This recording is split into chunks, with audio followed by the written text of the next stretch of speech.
Now, as we already discussed that after explaining NumPy, we will quickly jump into next fundamental, which is matplotlib. So we will try to plot some data set by using matplotlib. So we have runs created by batsman 1 and batsman 2. Now, if you wanted to draw a scattering diagram of these data points, means runs created by batsman 1 and batsman 2, what we have to do is that import matplotlib in our program. So same as we have already done for NumPy, we will try to write same lines for matplotlib. So matplotlib dot pyplot, because we need to work with the plotting of this matplotlib pyplot, and just import it as pl. This is the way to import matplotlib in our program. Next thing we have to do is, we already have data sets, means objects of the data set, means runs created by batsman 1 and batsman 2. What we have to do is to make a scatter diagram by using these data sets. We have to see how these data points are scattering according to the number of the matches. So the third next thing we need to do is write plt dot scatter, because this is the type of graph we want to draw. So when we are just calling this scatter function in plt object, what it is asking us that we have some data which we wanted to have in x dimension. So we have, means after just calling this scatter object, we must have some x axis, means the data points in x axis, and then we must have y axis, means the data points created in y axis. So we have to have something on x axis. For example, we want to have this y axis, the runs, means this is what we wanted to understand, means what was the scattering of the data sets, means runs of batsman 1 according to the match. So the first thing, if we want to draw match on x-axis, we have to just write down number of matches.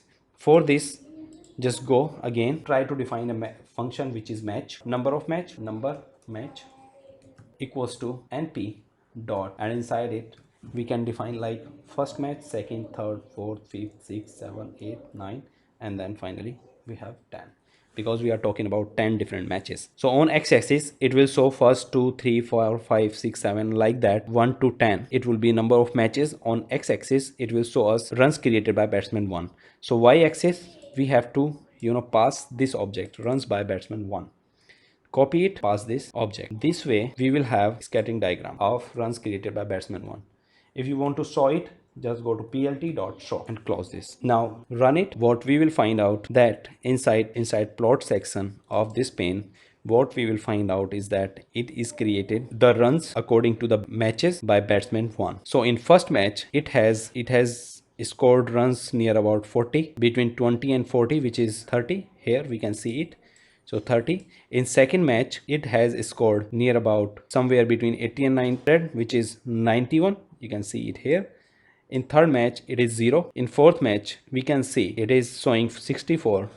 Between 60 and 80 it is 64. So this way we are able to draw these runs created by batsman 1 on y-axis and number of matches in x-axis. Now if we wanted to do on the same graph, means the runs created by batsman 2, what we have to do is again plt dot scatter. On x-axis again we have to pass number of matches. On y-axis we have to pass just by batsman 2. We have already created plt.show. It will show us. Click on F5. In console pane it is saying that name OLT is not defined.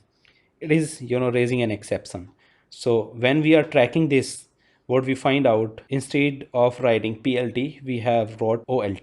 Just correct it, plt. Once again click on F5 and it is drawing these runs in different color. So the points in blue is the runs created by batsman 1 according to the match on x-axis. Orange are the runs created by batsman 2 on the matches according to the matches on x-axis. So this is how we can use matplotlib to draw our data points on scattering diagram. Further information, if you want to change color of the data points in this diagram, we have different functionality. Just pass value of the color. For example, if you want to have runs by batsman 1 should be in red color, just pass this red. And if you want to do the runs of batsman 2 in, for example, blue, so just pass blue on it according to the C. Again F5, and what we are finding is that all the runs created by batsman 1 has been converted into red, and blue are the runs created by batsman 2. Now there is a functionality to change the marking style of the runs, means the data points. We have another thing called marker. Just pass marker value as X for batsman 1 and pass marker value as star for batsman 2. Run this. What we will find out that the runs created by batsman 1 are X in red color and the runs created by batsman 2 are blue color and the stars. So this is how we can play with the data. We can visualize the data using matplotlib. The third thing I want to explain is that if you want to include the labels and the legend of this data set, then the third thing we need to do is just pass label equals to what should be the label of this legend, means what should be the label of batsman 1. So this should be runs by batsman 1. This would be the runs by batsman 1. In the same way, label equals to runs by batsman 2. And because we want to include legend in this diagram, just go prt dot legend, and we don't need to pass anything inside legend, just pass empty. Run this. Okay, we are getting a error which is path collection object has no property labels. Okay, I have done a mistake. Instead of label, I have defined labels. Just correct it, and once again hit F5, and it is changed. It is including the labels of the data, means the star values are the runs by batsman 1 and the cross values in red color are the runs by batsman 1 and the stars of blue colors are the runs by batsman 2. So this is how we can use numpy and matplotlib in our object, in our program, to to play with the data and to visualize the data. Thank you for watching this video. Happy learning and see you in next video.